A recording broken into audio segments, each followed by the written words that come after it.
So, your face, you can't hide it.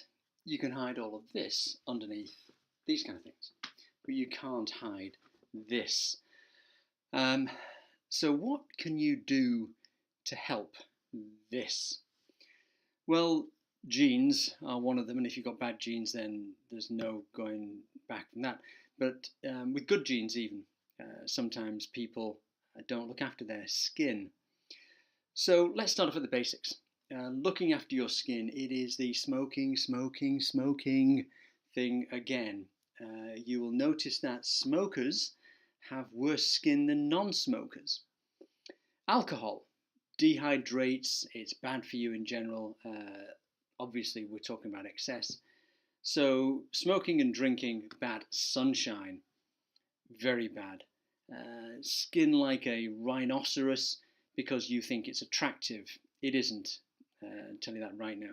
And it damages the skin. It is burning your skin. You are cooking your skin. It is putting you in the oven. It's like what your chicken looks like when it comes out of the oven. Why would you want to do that to your face, for goodness sakes? So, sun, smoking, and alcohol. Those are the three that you can avoid. If you wonder how much sun damage you've had, go and get your skin assessed. Places like Avita, My Medispa, you can actually get your skin assessed there by looking at a UV lamp. Get a UV lamp assessment. See one of the therapists there. They can assess your skin and they can suggest a skin program. There are various creams and lotions and potions that really do work. Some of them don't, but getting advice from a therapist is the best way to go, and starting with the ultraviolet assessment of your skin. One step up from that, what else can you do? Well, you start getting into the cosmeceutical side of things and treating the skin with cosmetics that need a prescription. You can't just buy these over the counter. So things like glycolic acids, glycolic acid creams, glycolic acid peels, they're a good start. A pumpkin peel, believe it or not, is actually very, very good. And then we get into the realms of TCA or trichloroacetic acid peels.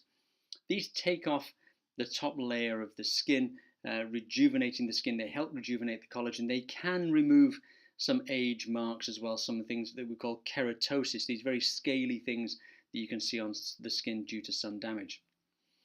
Above that, you can have a laser dermabrasion or a laser facial. We have a fraxilated laser, which actually picks little tiny holes through the skin, tightens up the collagen, and allows the skin to be rejuvenated. So it's a laser resurfacing. Those are very, very good as well.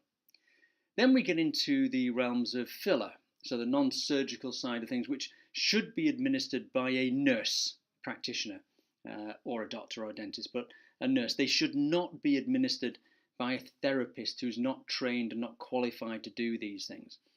So if you see a nurse practitioner, then you can have, starting with things like Juvederm, a little bit of filler in the lips, some of the nasolabial lines, maybe something like Profilo, which is a hyaluronic acid filler which rejuvenates and fills the undersurface of the skin. It gives more volume, it plumps up the volume. But then there are deep dermal volumizers, which are based on the Juvederm product. They're applied with a cannula, very deep, and they can boost the volume of the face. It has been shown that some of these fillers are very good for maintaining that youthful appearance of your skin. And if you look at biopsies of skin, we know that people in Southeast Asia have very, very good, very different kind of skin than Caucasians and Europeans. But it's interesting that in people that have had filler for a long time, that skin becomes more Southeast Asian, so it becomes more youthful. The collagen's different as well. So filler over a long period of time can be good. How often do you need it? If you smoke, probably every week. What a waste of money that is. If you go in the sun, about every week. Again, what a waste of money that is. If you drink alcohol, every week. If you look after yourself and if you're healthy, probably every 6 to 9 months. You might get a year out of it as well. And people say, well, I need it every year. There's nothing more permanent than that. No, a permanent filler, if it goes wrong, is a permanent problem. You don't want that.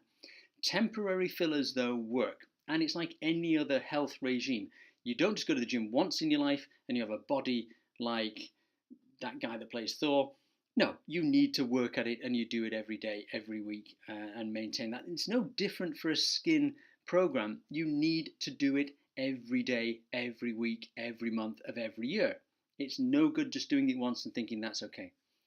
So this is part one of how to look after your face. And we've talked about the non-surgical side, but what I would suggest is that you go and get an assessment at Avita. Go and see one of the therapists, go and see one of the nurses there, and they can look at what you need, and they will tell you honestly. They are as honest as I am. So they will tell you honestly what will work and what won't work. So go see somebody who's a qualified practitioner who knows what they're talking about. See you in part two, where we're going to talk about surgical options.